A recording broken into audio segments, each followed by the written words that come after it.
I got to give y'all a little bit of information. We're going to go informational, then we're going to go on to controversial, then we're going to get to politics, and then we're going to deep dive into the money. Cool? Y'all with me?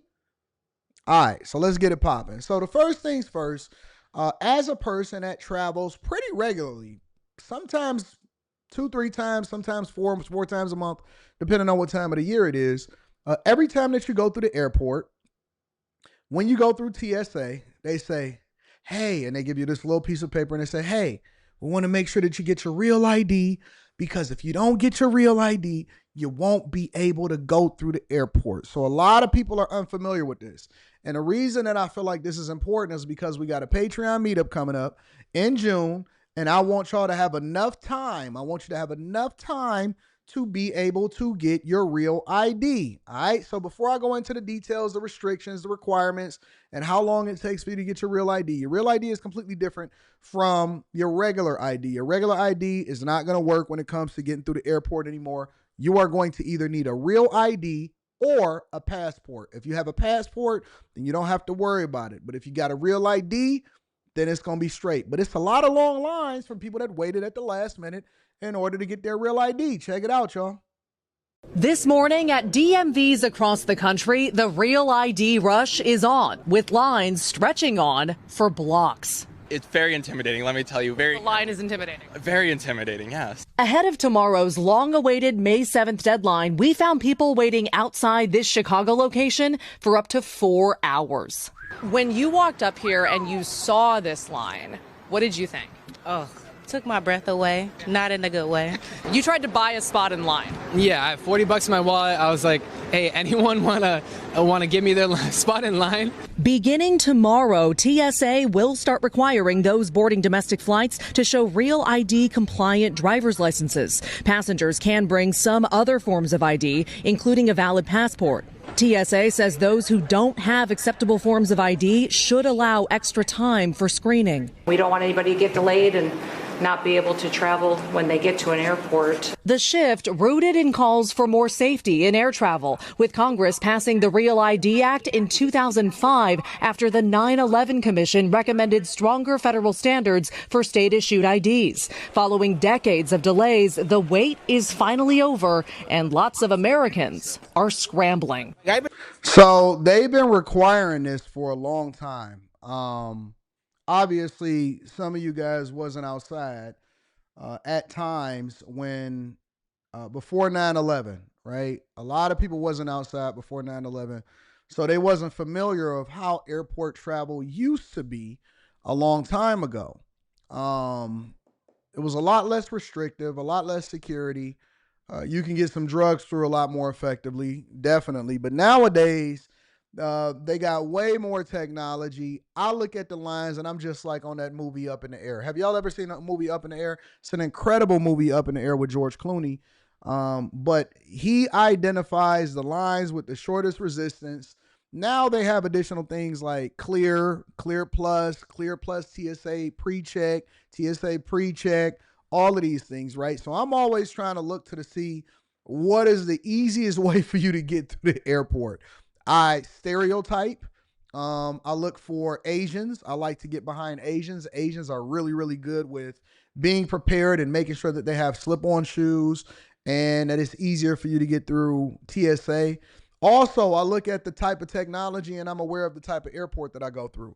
If you're going through Atlanta, they're going to require you to take all of your laptops, and they're going to require for you to take out your tablets and your shoes in order to get through. Thank you to your car. I appreciate you. In order to get through it, so it takes a lot longer. At DTW, at Detroit Metro Airport, they have the latest technology to where you don't have to pull anything out of your backpack, and you don't even have to go through the thing where you have to do like this in the front of it, right? You could just stand in front of it. All right, let me just mute that for a second.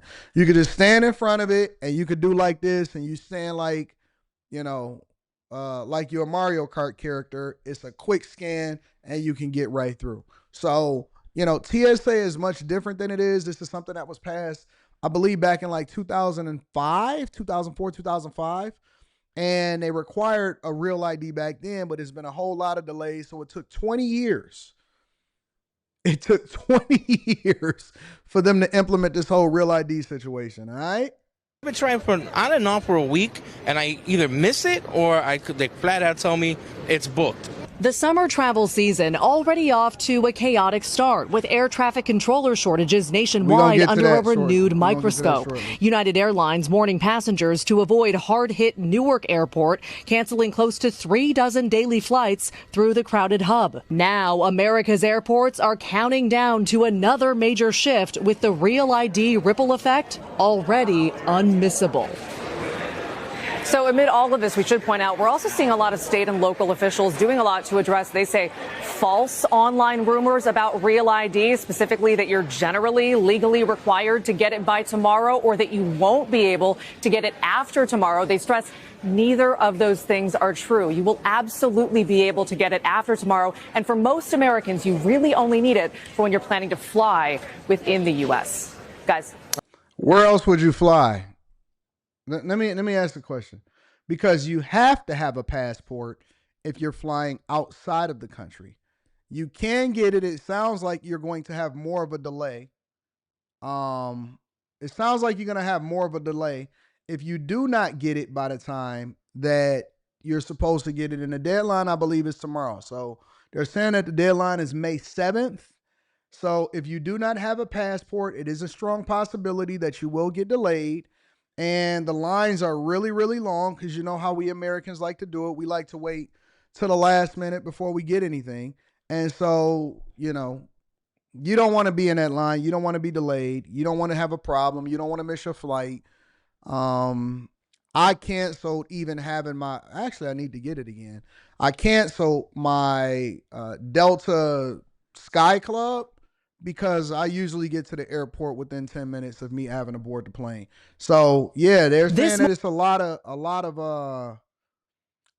people are in line. A lot of people are running into delays, and a lot of people are trying to get their Real ID all at the same time. So don't wait.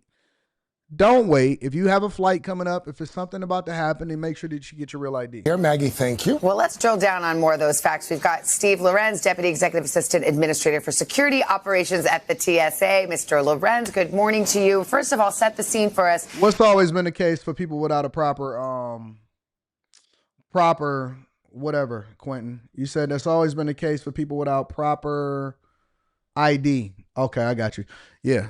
Yeah. How ready do you think this country is for Real ID? How many people have got their IDs up to date? Some people are saying a Real ID takes away your rights and freedom. How? How does the Real ID take away your rights and freedom? Y'all got to hit me with some facts. Y'all can't just say something to me. Y'all got to tell me what the truth is. Well, good morning, and thank you so much for having me this morning. I will tell you, currently, we have about 81% of the population that is traveling has Real ID compliant driver's license or a passport or other acceptable forms of ID. So we are well prepared for tomorrow for the launch of Real ID implementation. There's been a lot of work that has been taking place over the last couple months, but also the last couple years to make sure that we're ready. So TSA is ready to go. There's been a lot of collaboration and coordination on our part to make sure that the agency, our employees are ready to handle the passenger volumes coming our way. So, Steve, again, just to be clear, we actually want to show folks at home right now some of the other forms of ID that you can carry with you if you do not have a Real ID, including, of course, your passport. I was surprised to find out there are actually 15 different kinds of IDs that people can have. So let me go back to this. It says, obviously, the best option is I don't have a Real ID. I could just tell you right now. But I always have my passport with me, so I don't have to worry about it. An enhanced driver's license, global entry, a military ID. So if you're a military member, then you shouldn't have any problem. Permanent resident card, border crossing card, or veteran health ID card. I don't know if any of you guys have any. To find out, there are actually 15 different kinds of IDs that people can have with them if they don't get one of those Real IDs in time. If you don't have one, Steve, remind people what they can expect if they get to when they get to the airport for their flight.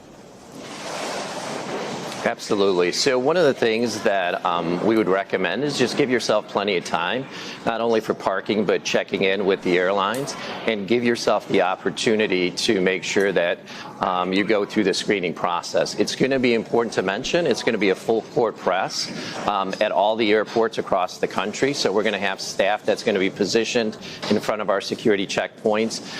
If you have questions, if there's any questions about acceptable forms of ID, we recommend that you go to tsa.gov. It has the list of acceptable forms of ID that we have. But we're ready. We're ready to go for tomorrow, and we're going to make sure that the customers have a seamless experience going through the security checkpoint process. All right. Thank you so much, Stephen. If you don't have your real ID, as mentioned, show up a little early. You can probably still get on your flight if you show that you your real identity there. Give yourself some more time. Yeah. Thank you. And by the way, I would just also recommend, thank you, Steve. Check your ID. I was going to have to go out and get one. I checked my driver's license last week. I was like, oh, wait a minute. I actually have one. You're compliant. You're compliant. Yeah. What did you have? Star or I flag? got a star. Yeah. Okay. I got a star. What'd you got? Star? I haven't looked yet. Oh, okay. All right. Mr. Roker got his probably 5 years ago. No, but a couple of years ago. Okay. And everybody, I was kind of surprised at 81%. That's great. I know, exactly. That's pretty good. So people are listening. We like. Well, for me in particular, I use a passport mostly for everything that I do. So I don't necessarily have to worry about it. If you guys have a military ID, if you got a passport, you shouldn't have to worry about it. But I just want to remind you guys, because I don't want anybody coming to me saying, Anton, I wasn't able to make it to the meetup in time because I don't have a real ID and I got stopped and I missed my flight. No, I don't want you to miss your flight. Regular IDs is I guess, being phased out. If you go and renew your driver's license, then you shouldn't have any problem with getting it. If you don't have a driver's license, then you're going to have even more of a problem, because that's probably going to be a precursor to not being able to get your passport. And I know it's a lot of passport bros is going to the Medellin. We're going to talk about that on After Hours tonight. But yeah, man, that's pretty much what's going on with the Real ID. All right.